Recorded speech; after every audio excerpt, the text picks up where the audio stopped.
Hello guys, welcome to our YouTube channel या फिर welcome back to our YouTube channel. हम हैं गगन और अरुण और अभी हम बैठे हैं हंगरी के एक बहुत ही मज़ेदार से टाउन में जिसका नाम है जेनदेंत्रे। और अभी का ये टेम्परेचर है लगभग -2 डिग्रीज।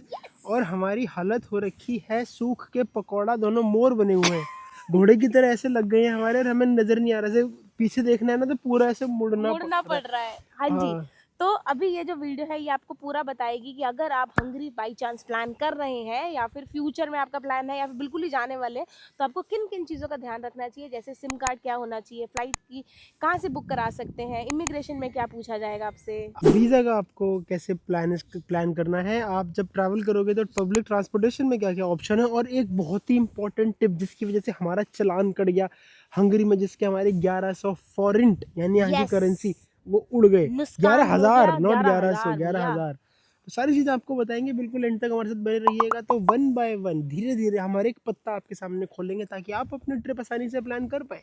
तो जी। चलिए सबसे पहले स्टार्ट करते हैं बाय हंगरी। यस। सबसे पहला क्वेश्चन है कि भाई ये हम तो आ गए, हम इसलिए आ गए क्योंकि हमें यूरोप ट्रैवल करना था। हमारा ग्रीस और ऑस्ट्रिया पहले हम ट्रैवल कर चुके थे, फिर हमें समझ में आया मैप देख के कि हंगरी तो बिल्कुल ही बाजू है। और बुडापेस्ट का नाम हमने इतना ज़्यादा सुना है लोगों के मुंह से, तो हमने कहा वाई नॉट बुडापेस्ट। तो हम लोगों ने बुडापेस्ट भी साथ में ट्रैवल करना शुरू कर दिया, और इसीलिए हम लोग पहुँच गए हंगरी। और ट्रैवल करने के बाद हमें ये रियलाइज़ हुआ कि भाई बुडापेस्ट की जो बिल्डिंग्स हैं वो एकदम पिक्चर परफेक्ट पोस्ट कार्ड वाली हैं। और एक और चीज़ है कि हंगरी का ना फूड बहुत ज़्यादा फेमस है।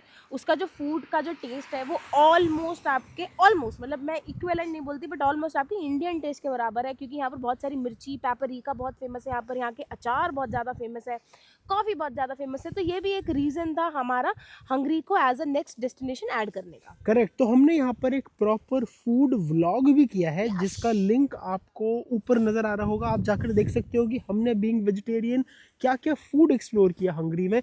तो इन्हीं सभी कारणों की वजह से हमने डिसाइड किया कि भाई हम हंगरी ज़रूर जाएंगे, इस ब्यूटीफुल से कंट्री को, ब्यूटीफुल से शहर यानी बुडापेस्ट को अच्छे से एक्सप्लोर करेंगे, और वो हमने किया भी। अब अगला क्वेश्चन आता है भाई, how many days are enough and which is the best time to visit Hungary, बताओ। तो जी हाउ मेनी डेज में हम बता सकते हैं कि अगर आप Hungary as a separate country अगर आप प्लान कर रहे हैं तो आप 4 दिन 3 से 4 दिन आई थिंक बहुत होंगे अगर आपको हंगरी में ट्रैवल करना है, क्योंकि बुदापेस्ट जो है उसकी कैपिटल है। तो आप इन एंड अराउंड बुदापेस्ट घूम सकते हैं, क्योंकि बुदापेस्ट में बहुत सारी चीज़ें हैं घूमने के लिए। और एक दिन आप रख सकते हैं हमारी तरह जो एक स्लो पेस्ड दिन हो सकता है आपका, और आप जा सकते हैं बुदापेस्ट के बाहर एरिया में। जैसे हम गए थे सिजेंट्रे, तो अगर आप सिजेंट्रे जाना है वो प्लान कर सकते हैं।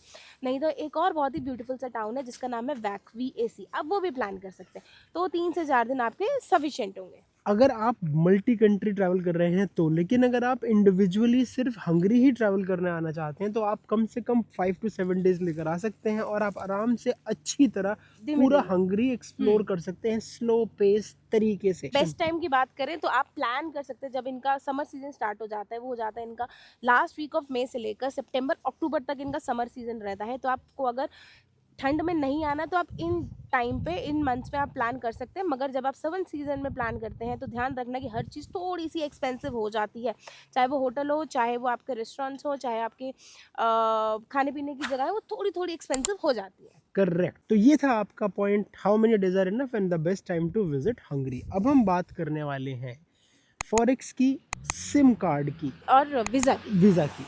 तो सबसे पहले शुरू कर देते हैं वीज़ा से। Hungary is part of Schengen zone, तो आपको शेंजन वीज़ा लगेगा ही लगेगा। शेंजन वीज़ा आपको वीएफएस ग्लोबल से मिल जाएगा।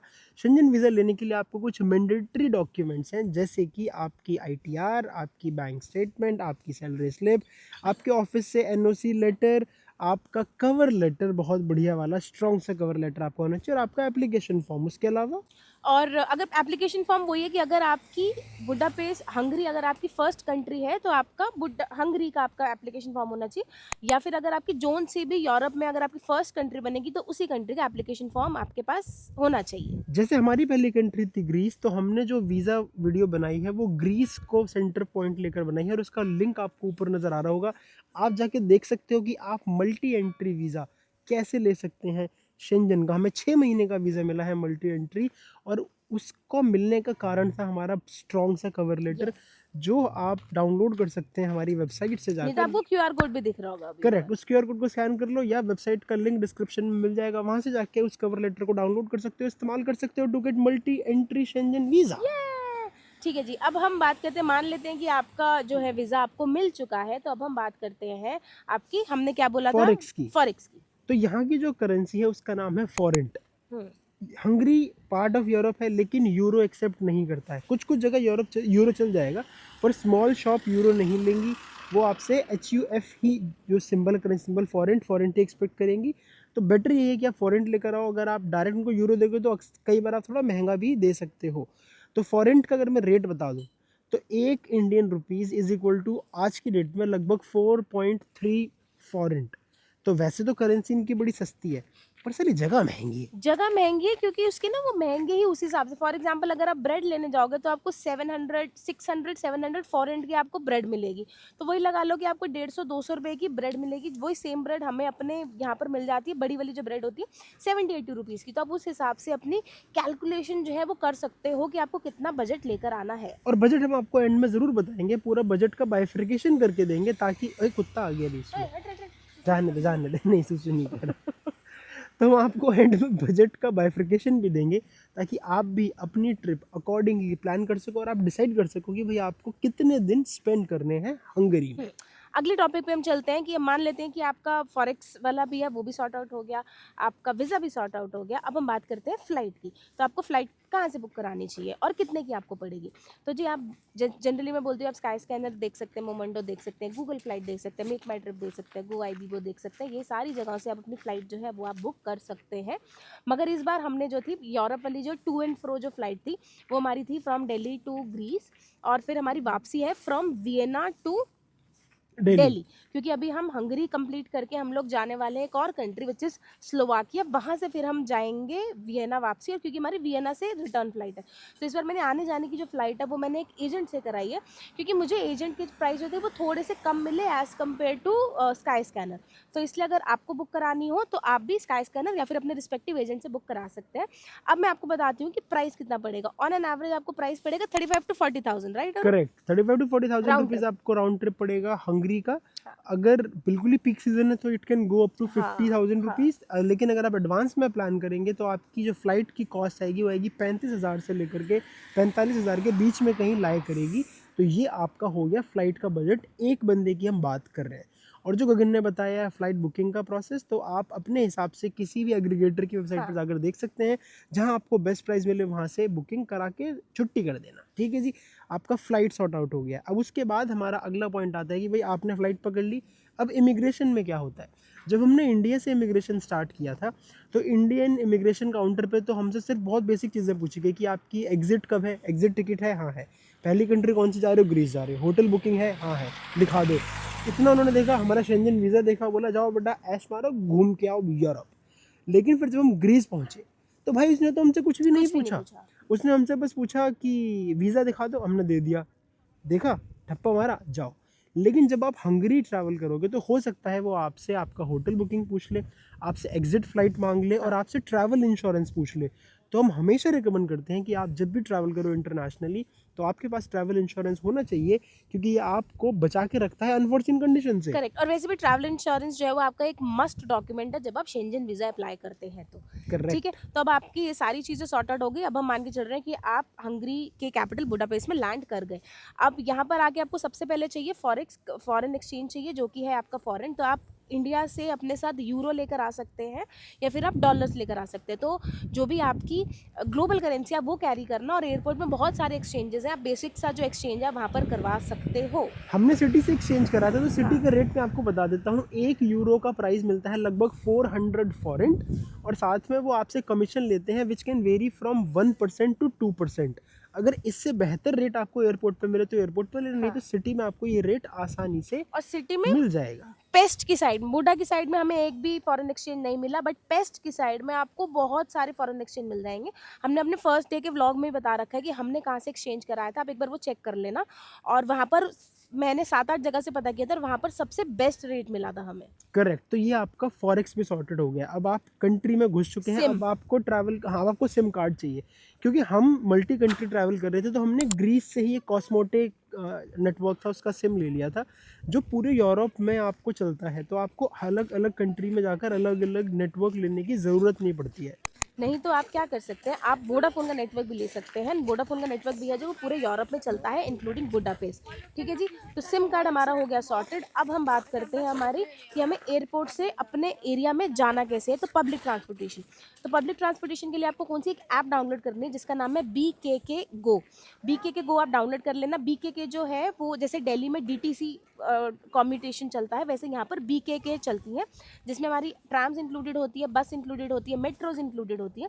ये सारी चीज़ें जो है ये BKK से इंक्लूडेड होती है। तो आप इसमें क्या कर सकते हैं, आप 1 डे 24 आवर का पास ले सकते हैं, आप 48 आवर्स का पास ले सकते हैं। अगर आप 3 दिन है तो आप 72 आवर्स का भी पास ले सकते हैं। पास लेने से क्या फ़ायदा होता है कि आप मल्टीपल ट्रिप ले सकते हैं अनलिमिटेड। अगर आपको पास नहीं लेना, जैसे हमने पास नहीं लिया था, तो आप उस केस में क्या कर सकते हैं, आप सिंगल टिकट भी ले सकते हैं from BKK go app. Correct. तो आप ऑनलाइन वो टिकट जनरेट कर सकते हैं। लेकिन एक बहुत इंपॉर्टेंट चीज़ जो आपको याद रखनी है, जब भी आप किसी पब्लिक ट्रांसपोर्ट में चढ़ेंगे आपको अपनी टिकट वैलिडेट करनी है। हमारे इंडिया में वैलिडेशन का कोई फंडा नहीं होता। यहाँ क्या होता है कि आपने टिकट खरीदी, अब आप जैसे बस में चढ़ोगे, अगर फिजिकल टिकट है उसको वैलिडेट करोगे। अगर आपने डिजिटली फ़ोन पे लिए तो बस में चढ़ने से पहले ही QR कोड लगाए, ट्रैम में चढ़ने से पहले ही QR कोड लगाए, मेट्रो में घुसने से पहले QR कोड है। तो आपको वैलिडेट करना है, हर ट्रिप में वैलिडेट करना है। अगर आपने 3 दिन का पास लिए तो शायद उसको भी आपको बार बार वैलिडेट करना है। हर बार अगर आपने वैलिडेट नहीं किया तो यहाँ पर भी घूसखोरी चलती है, यहाँ पर भी चालान कटते हैं। तो हम दोनों के साथ एक छोटा सा इंसिडेंस में शेयर कर देता हूँ ताकि आपके लिए एक लर्निंग हो, इंपॉर्टेंट पॉइंट है। हम लोगों ने क्या किया, टिकट ले ली। फर्स्ट डे था हमारा। हम टिकट लेकर चढ़े ट्राम में। अब हमें ये तो पता था कि वैलिडेट करना है, पर हमें ये नहीं पता था कि ट्राम के गेट पे ही वैलिडेट QR कोड करना है। कहाँ होता है। तो हम ट्रैम में चढ़ गए, हम ढूंढ रहे हैं वैलिडेट कहाँ करना है। तो एक मशीन सी लगी हुई थी, पर वो मशीन होती है फिजिकल टिकट वैलिडेट करने की, वो डिजिटल वैलिडेट करने की नहीं है। तो उन्होंने क्या कर रखा है, ट्रैम में QR कोड अंदर है ही नहीं, QR कोड ट्रैम के गेट पे बाहर है। जितने भी हम लोगों से पूछते कि कैसे वैलिडेट करना है, ट्रैम चल पड़ी और इतने में टिकट चेकर आ गया। 5 सेकंड की बस वो थी यार। अरे हम चढ़े और आ गया, कहता टिकट हमने दिखाई, कहता no this is not validated and I have to give you a challan. उसने हमें ट्रेन से उतार लिया नीचे। फिर हमसे पासपोर्ट ले लिया हमसे। कहता हर दोनों बंदे का 12-12 हज़ार फॉरेन चालान कटेगा। 12,000 मतलब 3,000 इंडियन रुपीज़ पर पर्सन आपका चालान कटेगा। फिर हमने कहा यार इतने तो पैसे ही नहीं है हमारे पास, अभी तो चढ़े, हमने तो बहुत मिनिमम कन्वर्ट कराया था। तो कहता है नहीं तो बाद में पे करोगे तो 25,000 फॉरेन पर पर्सन लगेगा। तो फिर हमने कहा पीछे छोड़ यार, बता क्या कर सकते हैं, you tell us the way, हम सॉरी बोल रहे हैं, हम रिटर्न अपॉलॉजी दे रहे हैं, प्लीज़, हमें नहीं पता था, हमारे पास टिकट तो है, हमने देख 2 मिनट पहले टिकट खरीदी है, टिकट तो वैलिड है, तेरे को पता है अभी खरीदी है। कह रहे नहीं, अगर वैलिडेटेड नहीं है तो नहीं चलेगा। तो फिर उसने अचानक से क्या बोलता है कि how much cash do you have. फिर हमने कहा हमारे पास कुल मिला के 11,000 थे हमारे पास और कुछ चेंज थी। और वो फर्स्ट डे नहीं था, सॉरी, बट वो सेकंड डे था। उस दिन हम बुड्ढा की तरफ जा रहे थे। करेक्ट। तो हमारे पास सिर्फ 11,000 और कुछ 200-300 फॉरेन थे बस। तो उसको हमने 11,000 रुपया दिया। वो ठीक है मान गया। और उस दिन संडे भी था, बट मैं ये बोल रही हूँ कि उस दिन संडे था और मैक्सिमम एक्सचेंजेस खुली ही नहीं थी, सब एक्सचेंजेस बंद थी उस दिन। तो वो भी हमें फिर बहुत प्रॉब्लम हुई, बहुत ही मुश्किल से एक दूसरी हमें एक्सचेंज मिली। वहाँ पर रेट भी हमें बहुत ज़्यादा मिला। मतलब ठीक है, अब क्या था, अब कोई ऑप्शन नहीं था हमारे पास।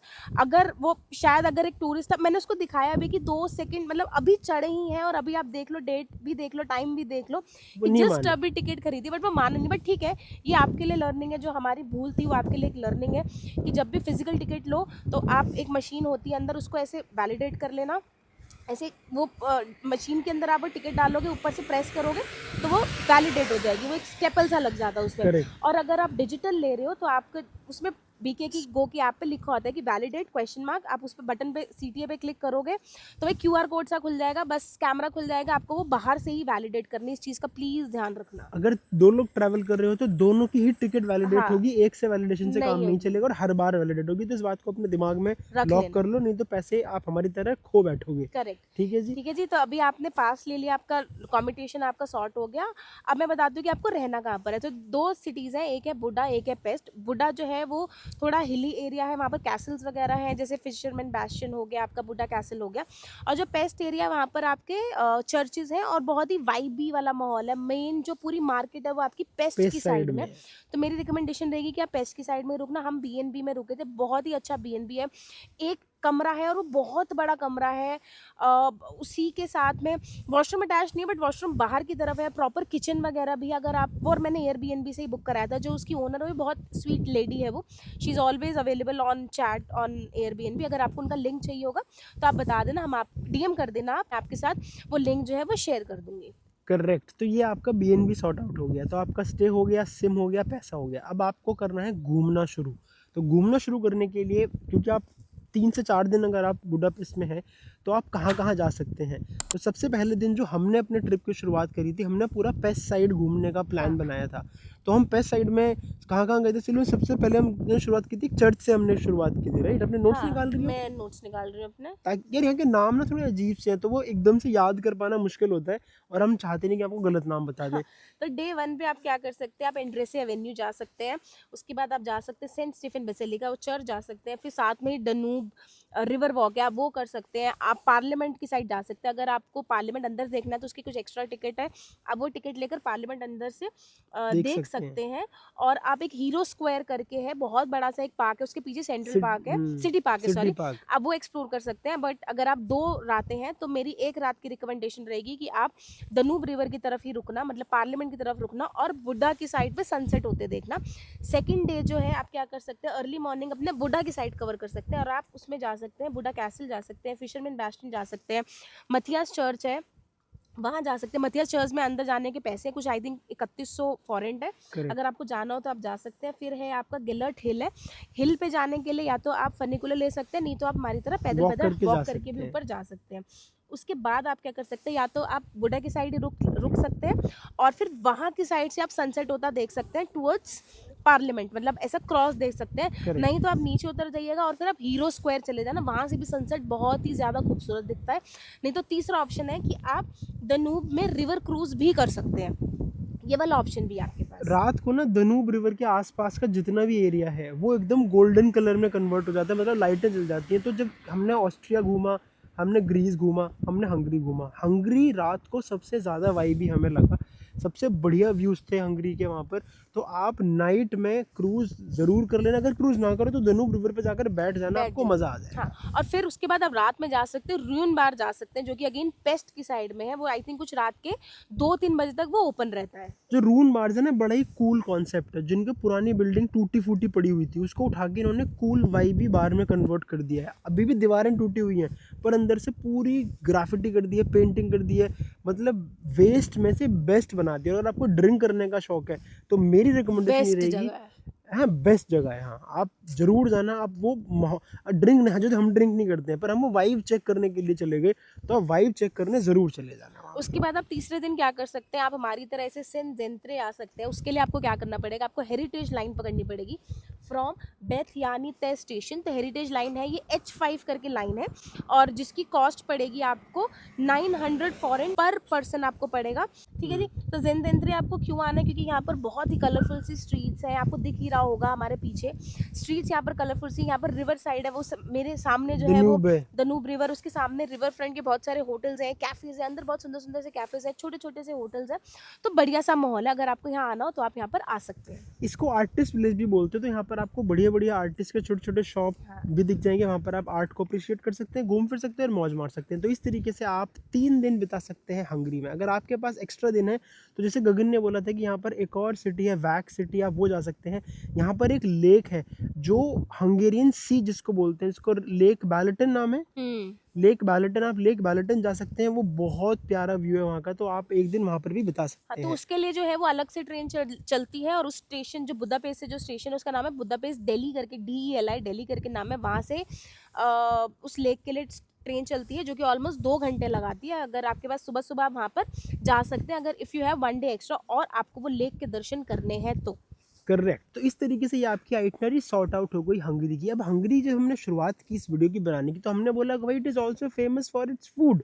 तो हम आपको बता देते हैं कि हमने क्या क्या फूड आइटम ट्राई किए थे जो आप भी ट्राई कर सकते हैं। मैडम, मेरे को तो नाम एक का याद है, चिमनी केक, चिमनी केक है, उसके बाद है गुलाश है। गुलाश इज बेसिकली लंगूश। National dish. हाँ, goulash is basically national dish of Hungary. मगर गुलाश जो है वो वेज ऑप्शन में भी बनता है, तो हमने वेज वाला ही खाया था, बहुत अच्छे से होटल में खाया था, वो हमने अपने फूड ब्लॉग में कवर करा, वो चेक कर लेना। उसके बाद तीसरा है लंगूश। लंगूश बेसिकली हो गया हमारा भटूरा। तो भटूरा। भटूरा फ्लैट भटूरा हो गया, उसके ऊपर सार क्रीम और चीज़ लगा के देते हैं। हाँ, और उस पर अलग अलग टॉपिंग्स होती है। अगर आप नॉनवेज खाते हो तो अलग अलग टॉपिंग करा के भी आप उस भटूरे का आनंद ले ले सकते सकते हैं। हैं। एक हमने यहाँ पे वो भी, पैनकेक, हाँ, एक हमने पैनकेक खाया था। पैनकेक भी यहाँ का बड़ा फेमस है। और एक हमने वो पिज़- पेस्ट्री खाई थी। हाँ, वो क्या सब नाम हमने था? बता रखा है फूड फूड ब्लॉग ब्लॉग में। में, तो आप वो फूड ब्लॉग चेक कर लेना। करेक्ट। और उस फूड ब्लॉग में हमने फूड के नाम के साथ साथ कहाँ खाना है, हाँ, वो जगह की रिकमेंडेशन भी दी है। तो इस तरीके से आपका फूड भी सॉर्ट आउट हो गया है। अब आपका अगला सेक्शन आ जाता है बजट का। तो मैडम, क्या आप बजट ब्रेक डाउन करके तो मैं बताएंगी? बजट बताती हूँ आपको। फॉर एग्जांपल आपकी फ्लाइट कॉस्ट में मान के चल रही हूँ कि 40,000 रुपये आपकी होगी आना जाना पर पर्सन। इंडियन रुपीज में। इंडियन रुपीज़ की मैं बात कर रही हूँ। उसके बाद मेरा हो गया वीज़ा। वीज़ा आपका पड़ेगा अप्रॉक्सीमेटली 11 से 12,000 रुपये का। उसके बाद आपकी हो गई सिम वगैरह, मैं मान के चल रही हूँ कि आपका 2 से 3,000 रुपये में आपका सिम कार्ड सॉर्टेड हो जाएगा। करेक्ट। फिर आपका आता है होटल। होटल का खर्चा पर डे आपको पड़ेगा 2,500 से 3,000 रुपये इंडियन रुपीज़ पर डे के हिसाब से आपको पड़ेगा। तो जितने भी दिन आप रुक रहे हैं multiply by number of days आप कर लीजिएगा। करेक्ट। उसके बाद मैं फूड की अगर मैं बात करूँ तो फूड आपका पर मील आपकी पड़ जाएगी आई थिंक और 1,500 से 2,000 पर person. I think sorry 2 person का मैक्सिमम था, है ना? हाँ, मतलब आप मान के चलो कि आपका 2 बंदों का एक मील 15 से 20 यूरो, जो गगन ने बोला, या 1500 से 2000 इंडियन रुपीस पर मील 2 बंदों का पड़ेगा। अगर एक बंदा है तो वो 1500 की जगह 1200 हो जाएगा। हाँ। इतना फर्क पड़ जाएगा। तो आप मल्टीप्लाई कर सकते हैं कितने मील आपको बाहर से लेने हैं। यूजुअली हम अपने मील के खर्चे को कंट्रोल करने के लिए इंडिया से ही पैक्ड फूड लेकर आते हैं। वेजिटेरियन भी है ना, तो हमें हर बार हर जगह अच्छा खाना मिलता भी नहीं है, तो हम उससे भी अपना बजट कंट्रोल कर लेते हैं। करेक्ट। तो ये हो गया आपका ऑलमोस्ट जो हमें बजट बाइफरकेट करना था ये। प्लस मिसलेनियस आप खर्चा लगा लो, कुछ और कभी खाने पीने का मन कर जाता है, शॉपिंग करने का मन कर जाता है, तो आप प्लस लगा लो 10,000 रुपये इंडियन रुपीज़ हो गया करेक्ट। आपका। उसके अलावा अगर आप म्यूजियम जा रहे हैं, चर्च जा रहे हैं, वहाँ की हाँ। टिकट तो आपकी पर एंट्री बेस पे ऐड होती चली जाएगी, हाँ। तो वो भी आप खर्चा वो कंट्रोल प्लस मिसलेनियस में इंक्लूड हो इंक्लूड कर गया सकते ऑन हैं। एन एक एवरेज। चीज़ मैं आपको रिकमेंडेशन देना चाहता हूँ जो हमने नहीं किया था। आई विल रिकमेंड कि आप 72 आवर बुडापेस्ट पास ले लेना। वो आपका टाइम बचाएगा, हाँ। मनी बचाएगा, और आपकी हैसल बहुत कंट्रोल में ले आएगा। तो आप वो भी ज़रूर, उसका कॉस्ट जो भी आपको पड़ेगा वो अराउंड कितना था, 5,000 हाँ, कुछ फॉरेन ऐसे के ही था, आसपास। फॉरेन था। वो आपको कहाँ से परचेज करना है, जैसे ही आप कहीं कोई भी मेट्रो स्टेशन में आपको मिल जाएगा ये। हाँ, जब भी आप मेट्रो स्टेशन में पहुंचोगे आपको वहाँ से आप एक्टिवेट करवा लेना। वहाँ पर मशीन्स वगैरह लगी होती हैं डिजिटल, तो आप वहाँ से मशीन से भी अपना पास जो है वो ले सकते हो। ऑनलाइन मिलता है ये वाला? ऑनलाइन नहीं देखा मैंने, बीके नहीं की में देखा, मुझे नहीं मिला ऑनलाइन, बट वरना अगर आप एक्सप्लोर कर आप सकते हो एक बार बीके एक्सप्लोर कर के लेना। ऐप को। अब मैं आपको बात करती हूँ कि अगर आपको कुछ हाइपर मार्केट्स के बारे में, तो पूरे हंगरी में ना एक हाइपर मार्केट है जो कि बहुत ज़्यादा फेमस है, जो मुझे जगह जगह दिख रही थी ऑस्ट्रिया में भी, वो है इनकी स्पार। स्पार। तो स्पार एक तो बजट वाली है, बहुत बजट में आपको यहाँ पर खाना पीना मिल जाएगा। दूसरी थी लिडिट, जो हमने कल पिज्जा लिया था, लिडिट। लिडिट थी। हाँ, फिर एक और है लिडल। लिडल, लिडल हाँ। एक और है आपकी पेनी। तो ये 3 हाइपर मार्केट है जिसमें आप जा सकते हैं, और एक डीएम, 4 है ये। तो आप आराम से अपना खाना पीना अगर कुछ लेना हो, जैसे फ्रिज से कुछ लेना, आप वो सब सामान ले सकते हैं, फ्रोजन आइटम। और जो एयरबीएनबी मैं बता रही, वहाँ पर अवन भी था, तो जनरली अवन होते हैं, तो आप ले लेना सामान और अवन में आप गर्म कर सकते हैं। एक लास्ट चीज़ रह गई है मेरी कि अगर आपको कौन सी ऐप होनी चाहिए आपके पास, अगर आपको टैक्सी वगैरह, अगर अपार्ट फ्रॉम पब्लिक अकोमोडेशन अगर आपको टैक्सी चाहिए, तो बोल्ट यहाँ पर चलती है, ऊबर यहाँ पर चलती है। दूसरी मैं आपको ऐप बता देती हूँ कि आपके पास बीके की गो ऐप होनी चाहिए to purchase your tickets. Correct. तो ऐप भी सॉर्ट आउट हो गई। अब एक चीज़ मैं बात करता हूँ सेफ्टी सिक्योरिटी की। वैसे बुडापेस्ट इज़ वेरी सेफ। हम लेट नाइट 10-11 बजे तक भी बाहर घूमते रहे, तो हमें सेफ्टी वाइज ऐसा कोई कंसर्न नज़र नहीं आया। और वाइबी प्लेस है, नाइट लाइफ काफ़ी अच्छी है, बियर कल्चर बहुत ज़्यादा है। अगर आप ड्रिंक करते हो तो आपको मजा आएगा। यहाँ की वाइन बहुत फेमस है, मैं नाम भूल गया हूँ।